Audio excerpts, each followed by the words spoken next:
Hoje nós vamos falar um pouquinho sobre polimorfismo e inversão de dependência.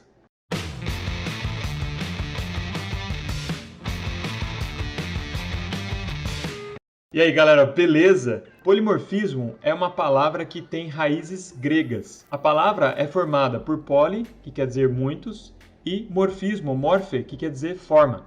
Muitas formas. Em computação, o polimorfismo é utilizado, por exemplo, quando você define uma interface comum, né? Talvez o exemplo mais comum é o exemplo do shape, que é a forma, e no qual você pode definir métodos. Por exemplo, o método que calcula a área, você pode ter várias outras classes que implementam essa interface. Então, cada classe vai ter uma versão do método para calcular a área, por exemplo. Então, o método assume formas diferentes conforme o tipo do objeto.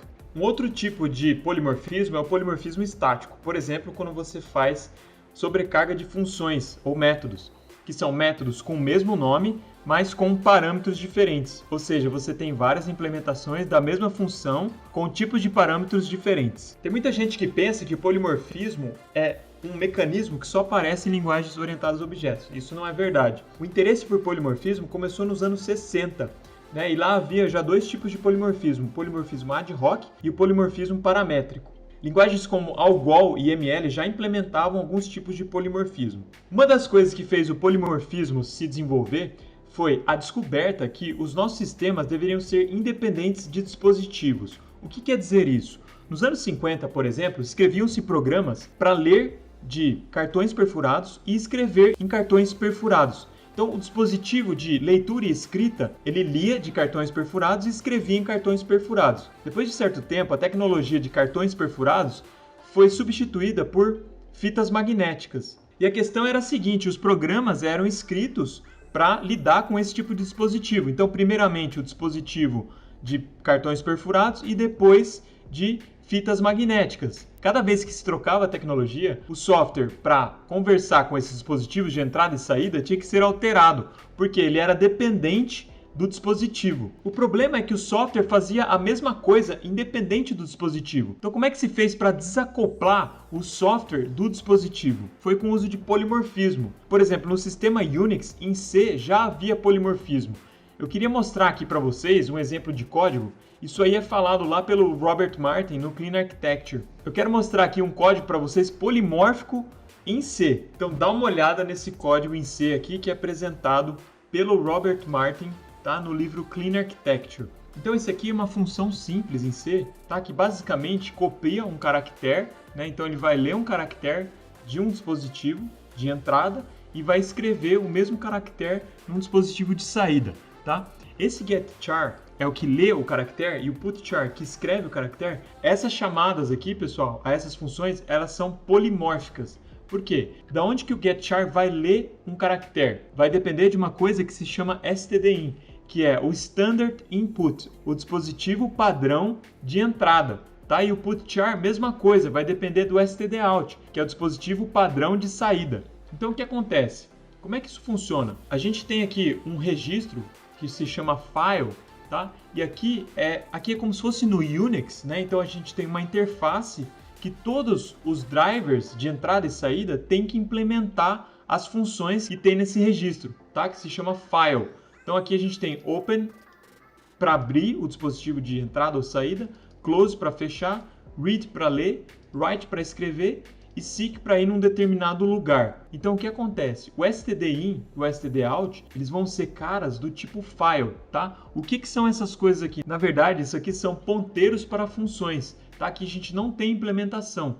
E no arquivo em si, onde há as implementações, é que a gente fala quais vão ser as implementações daquelas funções, tá? Então, por exemplo, aqui a gente poderia ter o console, né, que é do tipo file, então é registro do tipo file, e aqui sim eu teria as implementações do open, close, read, write e seek. Aqui eu estou definindo para onde que aqueles ponteiros de função vão apontar, certo? Para essas implementações aqui concretas. Então repare, isso aqui é como se fosse interface, né? Porque eu não tenho as implementações aqui e eu vou implementar elas num outro lugar.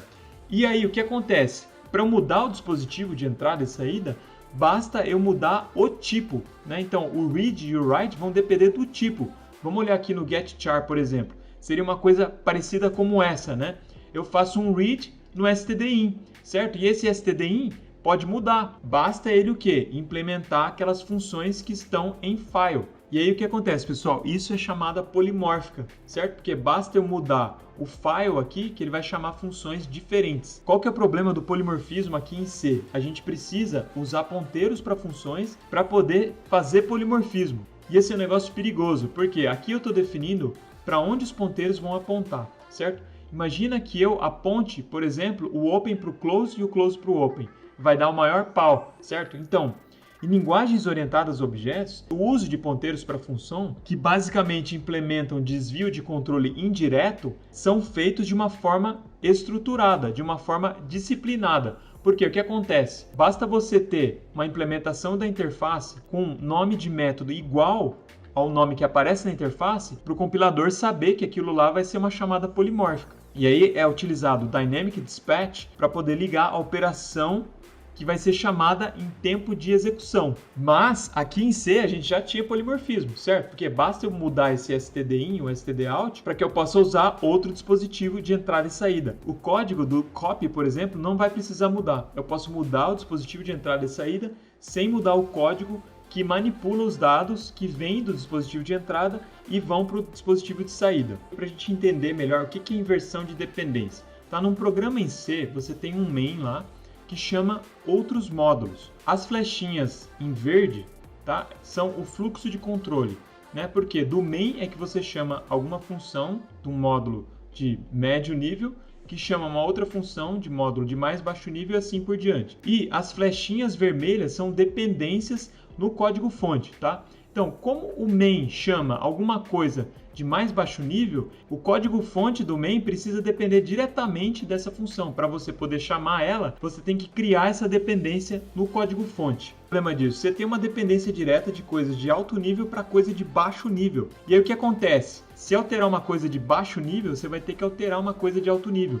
É o que acontece lá nos dispositivos de entrada e saída. Como existe aquela indireção do stdin e stdout, essa dependência não fica direta. Vou mostrar um outro diagrama aqui para ver como é que a gente faz a inversão da dependência. Nesse caso, a dependência fica na mesma direção das chamadas, do fluxo de controle. Se o main chama uma função de HL1, ele vai ter que depender diretamente. Com o polimorfismo, o que eu consigo fazer, pessoal? Eu consigo fazer a inversão da dependência. Então, aquele mesmo exemplo lá, se eu tiver uma interface, o que acontece? Esse cara de alto nível, o que eu posso fazer? Eu posso fazer ele depender de uma interface, que é o nosso stdin lá, por exemplo. Então ele vai chamar funções dessa interface, não vai chamar funções diretamente da função de baixo nível. É óbvio, o fluxo de controle continua o mesmo, mas a dependência é invertida, tá? E com isso a gente consegue fazer o quê? A gente consegue desacoplar, né, as regras de negócio, tá? Que está no diagrama aqui mais abaixo, interface e do banco de dados, por exemplo. Basta usar interfaces e polimorfismo para fazer isso. Espero que tenha ficado claro, pessoal, esse exemplo aí em C de polimorfismo em C. Por que os caras fizeram isso? Para desacoplar o dispositivo de entrada e saída do código, certo? Para não ficar acoplado, porque senão, cada vez que muda o dispositivo, eu tenho que mudar o código do software que utiliza esses dispositivos. Com isso, a gente consegue usar aquele princípio de inversão de dependência. Porque o que acontece?